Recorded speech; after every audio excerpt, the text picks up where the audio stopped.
Hello dear students, welcome to Career Talk episode 5. Hi, I am Purvi Shah Saggu, student happiness coach and a professional career counselor. आज हम बात करने वाले हैं कुछ ऐसे अंडरग्रेड प्रोग्राम्स की जो कॉमर्स के स्टूडेंट्स के लिए बहुत कॉमन है, पर इतने कॉमन है कि बच्चों को बहुत सारा डाउट्स रहते हैं, जैसे कि बीकॉम और बीकॉम ऑनर्स में क्या डिफरेंस है, बीकॉम और बीबीए में क्या डिफरेंस है।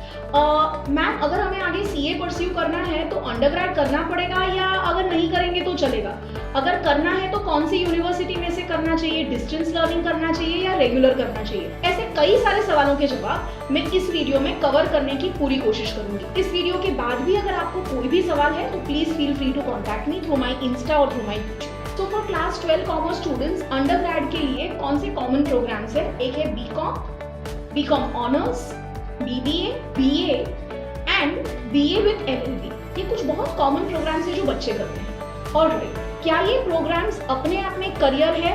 नहीं। आप बीकॉम करने के बाद आगे आपको मास्टर्स करना ही पड़ेगा।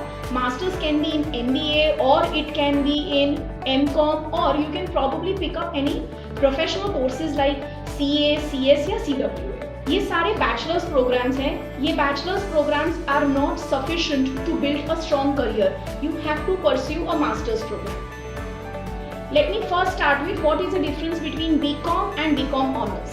जब आप BCom करते हैं, BCom में आप सारे सब्जेक्ट्स ऑफ कॉमर्स को इक्वली पढ़ते हैं, जैसे कि इकोनॉमिक्स हो गया, मैनेजमेंट हो गया, एचआर हो गया, टैक्सेशन हो गया, ऑडिट हो गया, प्रिंसिपल्स ऑफ इकोनॉमिक्स हो गया। You give equal weightage to all the subjects. But when you say BCom Honors, you can specifically choose a specific subject and do the detailed studies in that subject. कौन सा better है, BCom या BCom honours? Definitely my dear students, BCom honours का जो status है वो regular BCom से थोड़ा सा ऊपर है, उसको ज्यादा क्रेडिट्स मिलते हैं और उसको एक बेहतर कोर्स की तरह देखा जाता है। आपके रेज्यूमे में बीकॉम ऑनर्स अगर आपने लिखा होगा from a good university, it will definitely give you a weightage. And कौन से स्टूडेंट्स ज्यादा वेल वर्स्ड होंगे? बीकॉम ऑनर्स करने वाले बच्चे ज्यादा वेल वर्स्ड होते हैं। बीकॉम ऑनर्स की जो कॉलेजेस भी होती हैं वो बेसिकली अपने कट ऑफ्स रखती हैं, बहुत हाई कट ऑफ्स रखती हैं टू एंटरटेन द स्टूडेंट्स और टू टेक द स्टूडेंट। अब बात करते हैं what is the difference between BCom and BBA. BCom वो बच्चे करते हैं जिनको क्लैरिटी नहीं है कि आगे उनको क्या करना है, जैसे कि अगर उनको एमबीए करना है या उनको कौन से सब्जेक्ट ज्यादा पसंद है, उनको थियोरी बेस्ड सब्जेक्ट ज्यादा पसंद है या प्रैक्टिकल बेस्ड सब्जेक्ट पसंद है। तो जो बच्चे कंफ्यूज हैं उनको जनरली हम बीकॉम रेकमेंड करते हैं, और जो बच्चे बहुत ज्यादा क्लियर हैं कि उनको अकाउंट, स्टैटिस्टिक्स, मैथ्स में आगे नहीं बढ़ना है, तो number based subjects, practical subjects में इंटरेस्ट नहीं है, तो we recommend them to go ahead with BBA. BBA में आप कौन से सब्जेक्ट्स पढ़ते हैं? You will be studying subjects related to management, business studies, economics, HR etcetera. What is better? यहाँ पे बहुत क्लियरली होता है कि अगर आपको पता है कि आपको आगे एमबीए ही करना है और आपको थियोरी बेस्ड सब्जेक्ट्स में ही जाना है, जैसे आपको आगे जाके एचआर ही करना है, इंटरनेशनल रिलेशनशिप्स करना है, पीआर करना है, तो आई वुड रेकमेंड कि आप बीबीए की तरफ ही चले जाएं और बीबीए में try and place yourself in a good university which has got good ranking. BCom वो बच्चे करेंगे जिनको क्लैरिटी नहीं है, जिनको लग रहा है कि नहीं we can also take up theory subjects and practical subjects. अब बात करते हैं बीए एलएलबी की। बीए एलएलबी एक ऐसा कोर्स है जो आपको कॉमर्स के कुछ सब्जेक्ट्स देता है और लॉ के कुछ सब्जेक्ट्स देता है।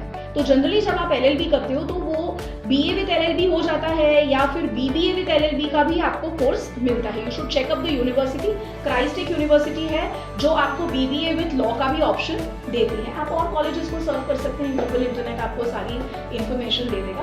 पर एक बहुत इंपॉर्टेंट चीज जो मैं बच्चों को हमेशा कहती हूँ कि व्हेनेवर यू डू सर्फिंग, आप प्लीज ऊपर एक वेबसाइट लिखी होती है कि ये जो आपको फर्स्ट गूगल पेज आया, सेकंड गूगल पेज आया, थर्ड गूगल पेज आया, आप जब सर्फिंग कर रहे हैं, आप जब क्लिक कर रहे हैं तो क्या वो एक प्राइवेट वेबसाइट है या it is a government web page. So probably when you click, you should always make sure that it's a government web page, क्योंकि उसके अंदर बहुत ही ज़्यादा authentic information आपको मिलेगी regarding colleges and universities. Otherwise तो you people know कि आज किसी भी Google search में first page पे आने के लिए you just do SEO and you can have anything, right? So be little careful when you're doing your surfing and when you're trying to take decision with the help of Google. अब मैं आपको बताऊंगी कि which are the top universities for BCom and for BBA. कहाँ पे आपको entrance exam देने की जरूरत पड़ेगी और कहाँ पे आपको मेरिट के बेसिस पे एडमिशन मिलेगी। So I will first start with BCom universities. There are around 20,655 BCom colleges in India I will give you the list of 7 best colleges for BCom. Shri Ram College, Delhi University; Hindu College, Delhi University; Lady Shri Ram College, Delhi University; Hansraj College, Delhi University; Loyola College, Chennai; Christ University, Bangalore; Narsi Munjib, Mumbai. If you're planning to take up BCom courses in this university or BCom honors in these universities, you don't have to give any entrance exams. Yes, you're hearing it right. You just have to get into these places which are top 7 best universities of India only and only through the merit basis. Merits are very very stringent. 96% से लेके 99% तक का cut off होता है. तो अगर आपको इन colleges या यूनिवर्सिटी में अपने आप को आप देखते हैं, आप इन पेयर्स के बीच में अपने आप को देखते हैं, तो आपको मेरिट पे काम करना पड़ेगा, अपने रिजल्ट्स पे काम करना पड़ेगा 12th के बोर्ड पे. अब बात करते हैं टॉप BBA कॉलेजेस की. There are around 2,331 private colleges and 662 government BBA colleges in India.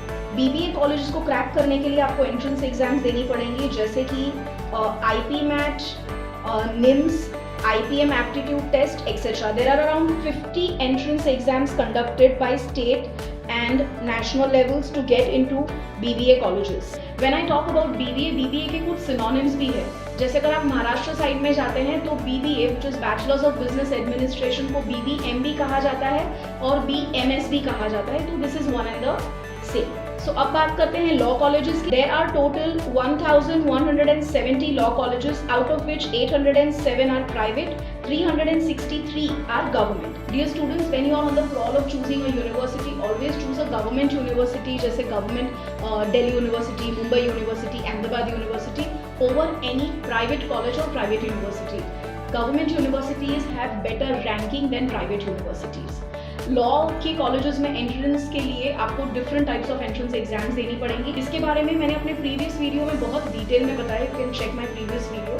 So dear students, आज के वीडियो ने आई एम श्योर आपको एक कंप्लीट पिक्चर दे दिया होगा कि कौन से ऐसे कॉलेजेस हैं, कौन सी ऐसी यूनिवर्सिटीज़ है जो टॉप 6, टॉप 7 रैंकिंग पे आती है और इन यूनिवर्सिटीज़ में जाने के लिए आपका क्या अप्रोच होना चाहिए. विथ मैथ्स, विदाउट मैथ्स एक बहुत बड़ा फैक्टर है जो आपको कंसिडर करना पड़ेगा.